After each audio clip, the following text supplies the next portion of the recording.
Hello everyone, আসসালামু আলাইকুম। সবাই কেমন আছেন? আশা করি খুবই ভালো আছেন। আমরা আজকে গায়ে হলুদে চলে আসলাম। আর এটা আমার একটা ভাগ্নি, পরিচিত অনেক ক্লোজ একটা ভাগ্নির বিয়ে। তো একসাথে আমরা অনেক বছর পরিচিত।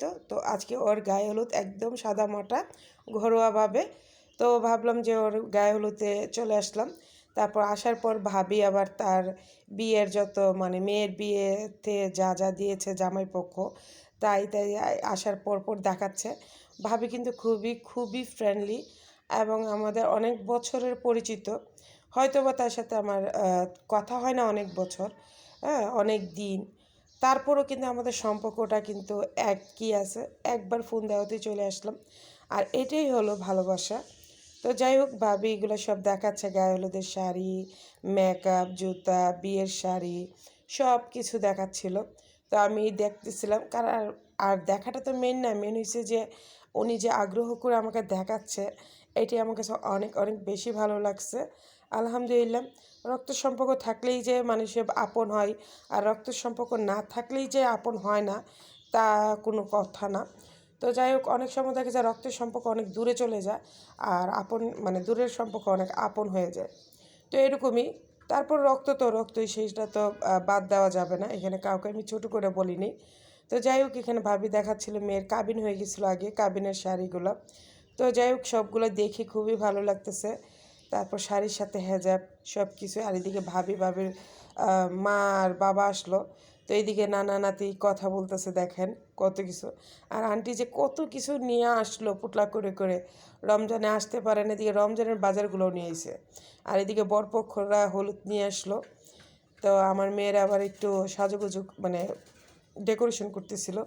দেখেন মাহি আর গায়ে হলুদ তো একদম সাদা মাটা করেছে, কিন্তু অসাধারণ লাগছে। সব কিছু যে বড় বড় অনুষ্ঠান করেই যে গায়ে হলুদ করতে হবে এমন কোনো কথা নাই। সাদা মাটার মধ্যেও কিন্তু অনেক স্মার্টলি লাগে। আর এই যে দেখেন আমাদের কন্যা, তো এবার এবছর ইন্টার দিবে আর কি, ফাইনাল দিবে। তো ওর গায়ে হলুদ ওর হয়ে গেছিলো, কাবিন হয়ে গেছে, তা এবারে তুলে দিবে। তো ওকে বসাইলাম আর আমি একটু বসে নিলাম। আর দেখেন মার্শাল্লাহ, মেয়েটা কত সুন্দর। সবাই দোয়া করবেন যেন ও সুখে হতে পারে, এবং ও যেন স্বামী সংসারটা অনেক সুন্দর করে করতে পারে, শ্বশুর শাশুড়ি সবার মন জুগিয়ে চলতে পারে, আর সবাই যেন ওকে বুঝে। ও আসলে খুব ফ্রেন্ডলি, খুবই সুন্দর এবং খুবই ভালো মানুষ। হ্যাঁ, বাচ্চা মানুষ, আল্লাহ যেন ওকে অনেক সুখে রাখে, এটাই দোয়া করবেন। তো আমি একটু ছবি তুলতেছি, দেখেন টস করে মুখে নিয়ে নিছে। ও যে বাচ্চা, এটা কিন্তু বহিঃপ্রকাশ হয়ে গেল, বুঝছেন। তো এদিকে আমার বড় মেয়ে, আমি একটু ছবি তুলতেছিলাম। বউদের সাথে ছবি তুলতে পারলে নিজেকে ভিআইপি ভিআইপি মনে হয়। যতই অন্য সময় ছবি তুলি না কেন, বউদের সাথে, গায়ে হলুদের বউদের সাথে, তারপর বিয়ের বউদের সাথে ছবি তুলতে নিলে নিজেকে খুব মানে খুবই ভালো লাগে আর কি, ভিআইপি ভিআইপি মনে হয়। তো যাই হোক, এদিকে ছোটো মেয়েও ছবি তুলে নিল। তারপর এদিকে ভাগ্নির তার দুই ননদ নিয়ে ছবি তুললো। তো একজন ক্যামেরায় আসতে চায় না দেখে আমি একটু হাইড করছি, কারণ ক্যামেরায় সবাই আসতে চায় না, আর সবাই না আসলে সমস্যা নাই। তো আমি একটু হাইড করে রাখলাম। আর এদিকে ওর ননদ সবাই সবাইকে খাওয়াই দিচ্ছিল। তো যাই হোক, ওরাও অনেক ফ্রেন্ডলি। তো এইদিকে আমি আসলে একটু ভিডিও করতেছিলাম আর আমার হাজব্যান্ড ছবি তুলতেছিল। আর এটাই মজা আসলে, এত বেশি গিজিমিজি থেকে যে সবাই সিম্পল, একদম কোনো হুড়োহুড়ি নাই, তোলাতুলি নাই, এই নাই সেই নাই, এ ছবি তুললো না, ও ছবি তুললো না, কত যে রাগারাগি, কত যে গাল ফোলাফুলি, এর থেকে এই সিম্পল করা ভালো। গায়ে হলুদটা সিম্পল হিসেবে আমার কাছে অনেক ভালো লাগছে। তা যাই হোক, এদিকে মেয়েটার জন্য সবাই সবাই দোয়া করবেন যেন আল্লাহ যেন ওকে সুখে রাখে। মেয়েটা আসলে খুবই খুবই ভালো মনের মানুষ। হ্যাঁ, ও খুবই ফ্রেন্ডলি, এবং ও না একদম যে আট পাঁচটা মেয়েদের মতন এত কোনো চঞ্চল টাইপের না। আর এই যে দেখেন মেয়ের ছোট, ছোট না, ওর বড় ভাই। তো ওরা দুই ভাই এক বোন। তো ছোটো ভাইটা একদম ছোট দেখাবো, আর ও হয়েছে বড়। হ্যাঁ, আর মাহিয়া হয়েছে ছোট, মেজো আর কি। তো ওরা দুই ভাই বোন। আসলে ভাই বোনের সম্পর্ক হয়েছে মধুর সম্পর্ক। হ্যাঁ, তো ও বলতেছে তুই পুরাটা খা, পুরাটা খা। হ্যাঁ, বড় বোন, বড় বোন না, ছোটো বোন বলতেছে বড় ভাইরা, বলছে তুই খা আগে। তো এই যে একটা মধুর সম্পর্ক, হয়তো বা একসাথে আছে এখন, তারপর 2 দিন পর চলে যাবে, তখন যে কষ্টটা অনুভব করবো, আসলে ভাই বোনের সম্পর্কটা কখনোই যায় না, কখনোই যায় না। এটার মতন মধুর সম্পর্ক এই জীবনে কিছু থাকে না। আর এদিকে মেয়ের নানি আইসা একদম ডাইল্লা ডুইল্লা হলুদ দিতেছে। মানে আন্টির কথা হয়েছে হলুদ দিয়ে আজকে মাহামুই। মানে আন্টির যে বলতেছে আন্টি এত হলুদ দিয়ে না রেশ উঠবে কি কার কে হাত দিয়ে ডুইল্লা মুল্লা একাশার করে ফেলাইতেছে।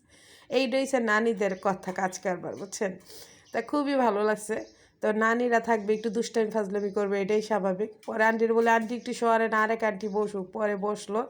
এই যে দেখেন আন্টিও কিন্তু অনেক ভালো। আর এদিকে আরেকটা আন্টি আইসা ওকে একটু গায়ে হলুদ দিয়ে দিচ্ছে। তো এই যে গায়ে হলুদ দেওয়াটা খুবই মানে এটা এটা কোনো ইসলামিক কোনো কাজ না, কিন্তু এটা আমরা যারা করে আসছি এটা দেখতে ভালো লাগে, একটু ভালো লাগার জন্য। এখানে আসলে গুনাহ কিছু না যে আমরা এটা গুনাহ করতেছি এই সে, এটা না, জাস্ট এটা যুগের সাথে মিলে আসছে আর কি গায়ে হলুদটা। তো এইদিকে সাবান আপু একটু হলুদ দিয়ে দিল। তো ওদের সাথে অনেক ভালো সম্পর্ক সাবান আপু। আর সাবান আপুর আম্মুকে একটু আগে দেখলেন। আর এটা হচ্ছে সাবান আপু, অনেক ভালো মানুষ, খুবই ভালো মানুষ। যাই হোক, ভালো লাগছে। আর সবাই আমার ভিডিওগুলো কেমন লাগে অবশ্যই জানাবেন। আর এইদিকে আমি আর আমার ছোটো মেয়ে একটু ক্যামেরাবন্দি হয়ে নিলাম। হ্যাঁ, তো আমি আমার মেয়েকে একটু ভেঙাচ্ছিলাম। তো এইদিকে আবার দুই ননদের হাজব্যান্ড, ওরা আবার ভাবিকে একটু গায়ে হলুদ দিয়ে দিচ্ছে আর কি। তো এই যে সিম্পল একটা সাজগোজ আমরা করলাম এটাই। তো আমার ভিডিওগুলো কিন্তু ভালো লাগলে প্লিজ লাইক, শেয়ার, কমেন্ট এবং সাবস্ক্রাইব করতে একদম ভুলবেন না। পাশে থাকা বেল বাটনটা অল দিবেন যেন ভিডিও ছাড়ার সাথে সাথে আপনাদের কাছে চলে আসে। আর যারা আমার ফেসবুক পেজ থেকে দেখতেছেন প্লিজ প্লিজ আমার চ্যানেলটা একটু ফলো আর একটু শেয়ার দিয়ে দিবেন। আর আপনাদের সুন্দর সুন্দর কমেন্টের আশায় থাকি। আপনাদের কমেন্টের উত্তর কিন্তু আমি সাথে সাথে দিয়ে দিই। আপনারা সুন্দর সুন্দর কমেন্ট করবেন, আমি সেই কমেন্টের আশায় কিন্তু বসে থাকি। বুঝতে পেরেছেন? আর এই যে দেখেন ও কিন্তু অনেক ফ্রেন্ডলি, বললাম না, খুবই ফ্রেন্ডলি। ও আসলে বোঝেই না যে নতুন বউরা চুপচাপ থাকতে হবে, এই চঞ্চল, ও আসলে সাধারণ মানুষের মতন। এটাই কিন্তু অনেক ভালো। এই মনের মানুষগুলো কিন্তু একদম ফ্রেশ মন থাকে। আর তারপর ওদেরকে একটু খাবার দিলাম। দুই ননদের হাজব্যান্ডই আসলো, কিন্তু ওরা একটা প্লেটে নিয়ে খাওয়াচ্ছে। তাই বলছে মহব্বত বাড়তেছে, তোমরা খাওয়াও। তো একজন আরেকজনটা খাওয়া দিচ্ছে, আমি একটু ভিডিও করতেছিলাম। এই যে দেখেন, যাই হোক মহব্বত বাড়ানোর পরে ওরা চলে যাচ্ছিল, তো ওদেরকে বিদায় দিলাম।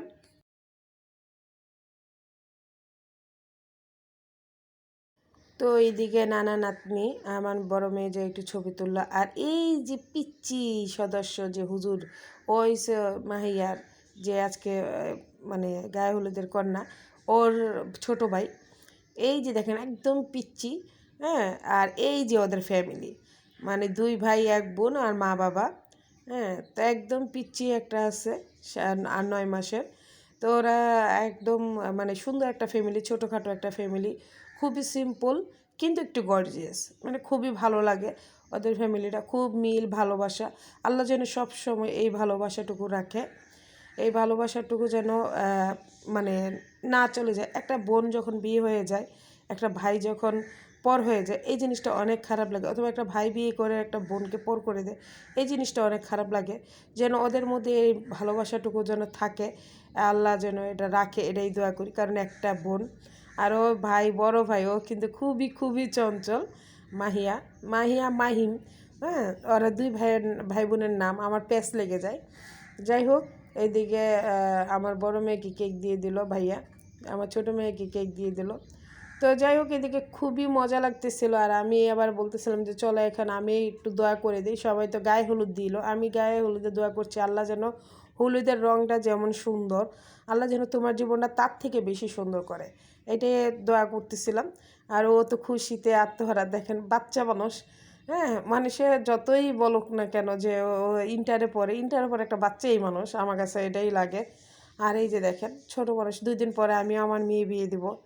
তো এই জিনিসগুলো দেখলে আসলে খুবই খারাপ লাগে। আর আমি দেখেন ওর লাগে মশকারও করতেছিলাম যে ওরে খাওয়াতে দিতে যে আমি বারবার 2বার খেয়ে নিছি।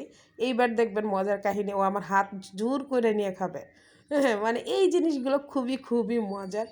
আল্লাহ ওকে ভালো রাখুক, সুস্থ রাখুক। তো আমি আবার জামাইয়ের উদ্দেশ্যে বলছি যে জামাই ইউ ইউ মানে আর আমার হাজব্যান্ড দেখেন তরমুজ মুখে নিয়ে বসে, আমি কী হলো তুমি আমাকে দিলা না, মানে এরকম মজা করতেছিলাম। ওরে খাওয়ানোর বদলে আমরা নিজেরাই খাচ্ছিলাম। হ্যাঁ, তো আমি বলছি তুই বেশি খাইছিস, তোর একটুখানি দিব। তো আমি আমার মেয়েকে বলতেছি একটু ভিডিও কর ভিডিও কর। তো ও কী করছে যে ভিডিও করে নাই, ছবিও তোলে না। পরে আমি এরকম কথা আবার ওরা খাওয়াইতে হইব, আবার একটু শর্ট কম হয়ে যাবে, একটু ছবি তুললাম, এবার তোলার পর আমি নিজেই খেয়ে নিচ্ছি। আমি বলতেছি আমি একটু খেয়ে নিই, মানে এরকম একটা মজা। এই মজাগুলো আসলে স্মৃতির পাতায় থাকবে। তো যাই হোক, সবাই ভালো থাকবেন, সুস্থ থাকবেন, সবার জন্য সবাই দোয়া করবেন। ওর বিয়ের ব্লগ নিয়ে আসবো, তারপর বউ ভাতের ব্লগ নিয়ে আসবো ইনশাআল্লাহ। আর এদিকে নানা নানি খাওয়াচ্ছে, এই যে দেখেন ওর সুকপাল আছে, ওর নানা নানিও বেঁচে আছে, দাদি আছে, কিন্তু দাদি অসুস্থ দেখে আসতে পারে নাই। তা যাই হোক, সব কিছু মিলাইয়া আল্লাহ যেন ওকে সুখে রাখে, এইটাই সবাই দোয়া করবেন প্লিজ। আর সবাই বলবেন সিম্পলের মধ্যে কতটুকু সুন্দর লাগছে, এটাই। তো আজকের মতন এইখানেই বিদায়। সবাই ভালো থাকবেন, সুস্থ থাকবেন। নেক্সট ভিডিওতে ইনশাল্লাহ দেখা হবে আপনাদের সাথে। আর সেই পর্যন্ত ভালো থাকবেন। আমি কেক আমার মুখের ভিতরে ভাবি ঠিসা ঢুকাই দিছে, তাই আমি এই কেকটা খেতে যেয়ে বসলাম। আর এইদিকে বিরিয়ানি দিল ভাই, এত এত বিরিয়ানি দিছে আমি খেতেই পারিনি, কারণ আমি একটু বিরিয়ানি অ্যাভয়েড করি। তো আজকের মতন বিদায়, আল্লাহ হাফেজ।